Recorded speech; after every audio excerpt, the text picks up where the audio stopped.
તો જીએસટીવી હંમેશા નિર્ભયતાથી સંવેદનશીલ મુદ્દા ઉઠાવતું આવ્યું છે। રાજ્યમાં વરસાદની અછતની સ્થિતિ કપરી છે। છેલ્લા અમુક દિવસોથી વરસાદે અનેક તાલુકાઓમાં થોડી રાહત પણ આપી, છતાં પણ આ સ્થિતિ હરખાવા જેવી નથી। રાજ્યના મોટાભાગના તાલુકાઓ એવા છે કે જ્યાં વરસાદની અછતના કારણે ખરીફ પાકોને મોટી નુકસાની જવાની ભીતિ છે। જીએસટીવી આજે રાજ્યના ખૂણે ખૂણાની વરસાદની વરવી વાસ્તવિકતા અને જમીની હકીકતથી આપને રૂબરૂ કરાવશે। રાજ્યના એવા તાલુકાઓની વાત કરીશું જ્યાં વરસાદ છતાં પણ ખરીફ પાકોમાં નુકસાનીની નોંધ નથી લેવાઈ। આજે જીએસટીવી રાજ્યના ઝોન વાઇઝ, જિલ્લા વાઇઝ અને તાલુકા વાઇઝ એવા જ વરસાદી આંકડાઓ અને સ્થિતિથી અવગત કરાવશે, જે તાલુકાના ખેડૂતો વરસાદની અછતથી મુશ્કેલીમાં છે। વરસાદના એવા આંકડા જેનાથી રાજ્યભરમાં વરસાદની વરવી વાસ્તવિકતાનો તાગ દર્શકો અને સરકારને આસાનીથી મળી રહેશે। જોઈએ જીએસટીવીની વિશેષ રજૂઆત વરસાદનું સત્ય સહયોગી પ્રવીણ સાથે।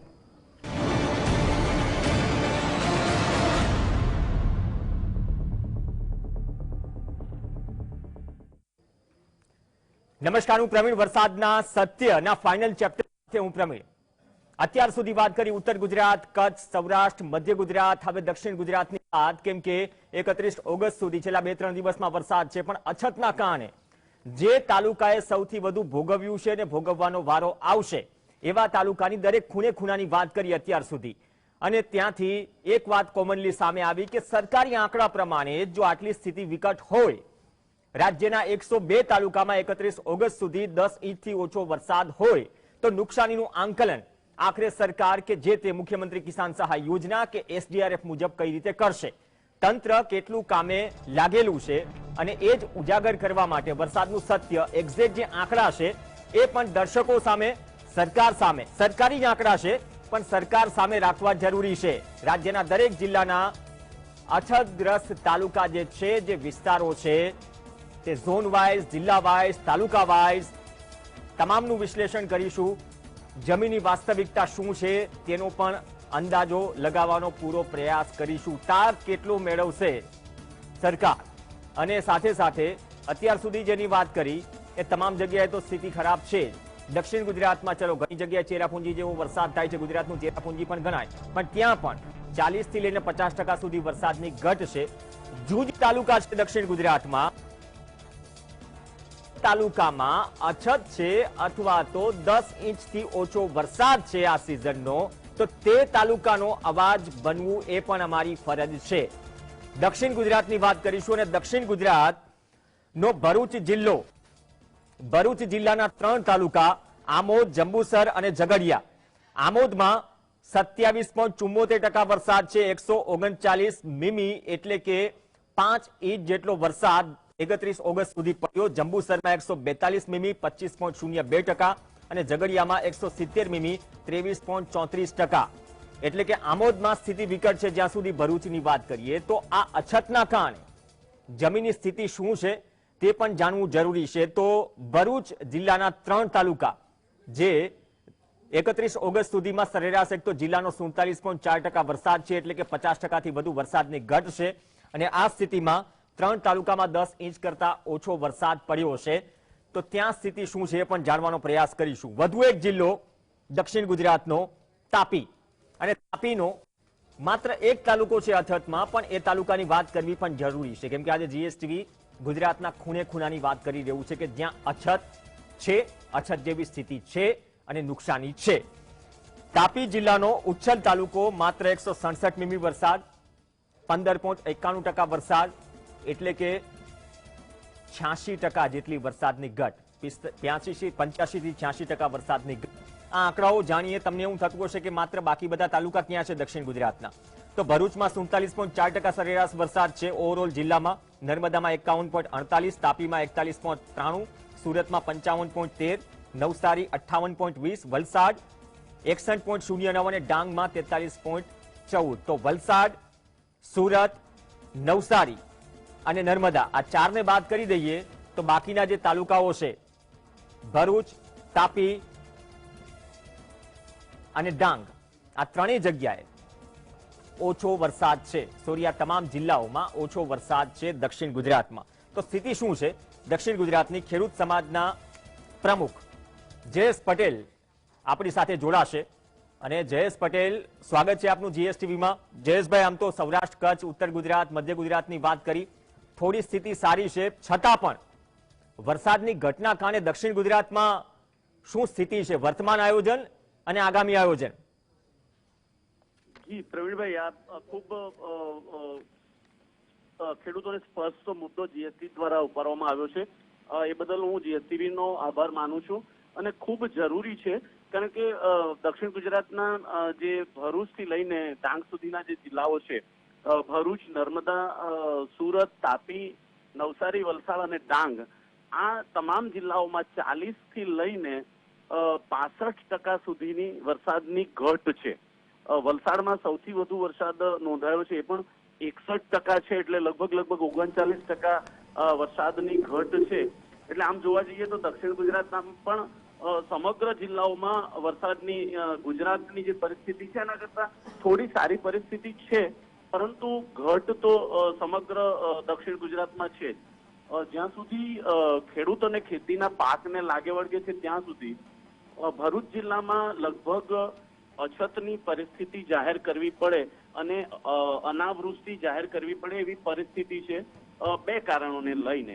એક તો વરસાદ ઓછો છે તમામ 3 તાલુકામાં. જે મુખ્ય તાલુકાઓ જે ખેતી, કપાસ અને કઠોળની ખેતી કરે છે, એમાં વરસાદની ઘટને લઈને યોગ્ય રીતે ખેતી થઈ શકી નથી. અને ભરૂચ જિલ્લામાં જે ભરૂચ, વાગરા, જંબુસર અને આમોદ અને કરજણ તાલુકાનો થોડો ભાગ, જેમાં પ્રદૂષણને લઈને કપાસનો પાક લગભગ નાશ પામ્યો છે. એટલે ખેડૂતને ભરૂચ જિલ્લાને લાગે વળગે છે ત્યાં સુધી બે તરફથી ખેડૂતને માર પડ્યો છે. એક તો કુદરત તરફથી વરસાદ ઓછો છે અને બીજો પ્રદૂષણને લઈને પાકોને નુકસાન થયું છે. ચલો, પ્રદૂષણનો મુદ્દો તો છે જયેશભાઈ, પણ તમે આમોદની વાત કરી, જંબુસરની. ચલો, ભરૂચમાં તો આમોદની સૌથી વિકટ સ્થિતિ છે, 27.54% વરસાદ સરેરાશ.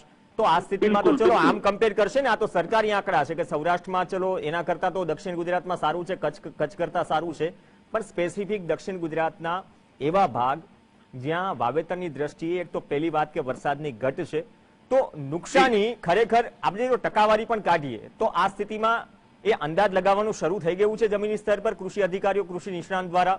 કે પછી ના, સરકાર તરફથી જે સર્વે કરાવવા જોઈએ કે કયા પ્રકારે ખેડૂતોને નુકસાન ગયું છે અને કેટલું નુકસાન ગયું છે, એવી સત્તાવાર રીતે ન તો ખેતીવાડી ખાતા તરફથી અથવા તો વહીવટી તંત્ર એટલે ખાસ કરીને કલેક્ટર ઓફિસથી કોઈ સર્વે કરવા માટે અત્યારે કામગીરી શરૂ કરવામાં આવી હોય એવું મારા ધ્યાનમાં નથી, જમીનભાઈ. અચ્છા, તો તાપીના ઉછલમાં પણ એ સ્થિતિ છે ને? આમાં એવું છે જયેશભાઈ કે ઘણી વખત સારા આંકડાઓમાં અમુક તાલુકા, અમુક સેન્ટર દબાઈ જાય.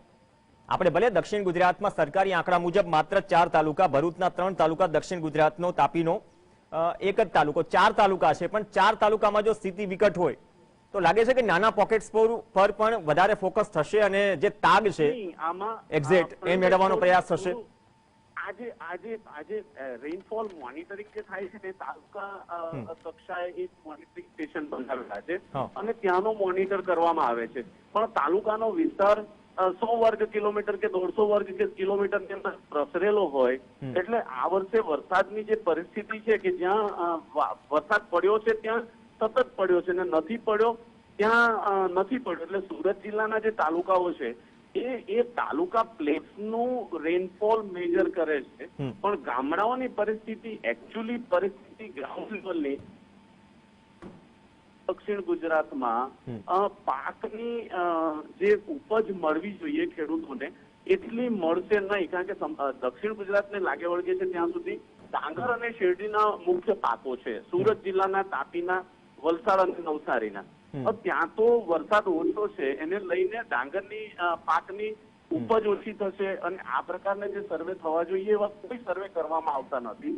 અને અધૂરામાં પૂરું, બંધની અંદર પાણી હોવા છતાં નહેરોમાં સિંચાઈ માટે પાણી મેળવવામાં નહીં આવે એવો અણઘડ નિર્ણય આવ્યો છે પ્રવીણભાઈ. પણ જયેશભાઈ, જાહેરાત તો કરીને સરકારે કે ચલો 30 સપ્ટેમ્બર સુધી પાણી મળશે આરક્ષિત જથ્થો રાખીને પીવાના પાણીનો 2 મહિના માટે, તો એ કમાન્ડની સિચ્યુએશનમાં શું સ્થિતિ છે? ચલો, કમાન્ડ છે, જાહેરાત કરી દીધી. જ્યાં સુધી પ્રવીણભાઈ અત્યારે જે સરદાર સરોવર અને ઉકાઈ બંધમાં પાણીના જથ્થાને લાગે વળગે છે ત્યાં સુધી પીવા માટે જે પાણીની જરૂરિયાત છે કે જે જથ્થો અત્યારે સંગ્રહ કરવામાં આવ્યો છે એની ફક્ત 10મા ભાગની જ જરૂરિયાત હોય છે, જ્યાં સુધી ઉકાઈ બંધની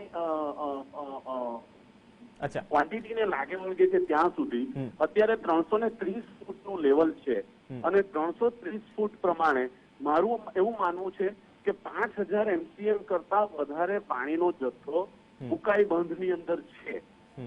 પીવા માટેની જે જરૂરિયાત છે સુરત જિલ્લાની, વલસાડ જિલ્લાની, એ જરૂરિયાત હાર્ડલી 350 થી 400 MCM ની અને વધુમાં વધુ વધીને 500 MCM ની જરૂરિયાત હોય. એટલે 5000 MCM ની સામે જયારે આખા વર્ષની જરૂરિયાત 500 MCM ની હોય અને સરકાર પીવા માટે રિઝર્વ કરે છે, પણ એકચ્યુઅલી સરકારના કહેવાના, ચાવવાના અને બતાવવાના જુદા છે. લોકો માટે જથ્થાનું રિઝર્વેશન કરે છે અને એને ખેતીથી ખેડૂતોને સિંચાઈ માટે પાણી નથી આપતા. ઓકે, છેલ્લો 1 મિનિટ છે. એક છેલ્લો સવાલ જયેશભાઈ, જો બે વસ્તુ છે, એક તો SDRF અંતર્ગત ભૂતકાળમાં સહાય છે, એક મુખ્યમંત્રી કિસાન સહાય યોજના, માનો છો કે 4 જે તાલુકા છે એમાં મુખ્યમંત્રી કિસાન સહાય યોજના લાગુ પડે એવી સ્થિતિ છે અને ના હોય તો SDRF અને એ પેલા સર્વે? નહીં, એટલે આમાં પ્રવીણભાઈ જે મુખ્યમંત્રી સહાય યોજના છે એમાં સૌથી મોટો જે લેબ છે એ ખેડૂતનું જે હોલ્ડિંગ છે એ જયારે અનાવૃષ્ટિ કે અતિવૃષ્ટિને લીધે પાકનું નુકસાન જાય છે તો જે ખેડૂત જેટલી જમીનનું હોલ્ડિંગ કરે છે તમામમાં ખેતીનો પાકને નુકસાન જાય છે.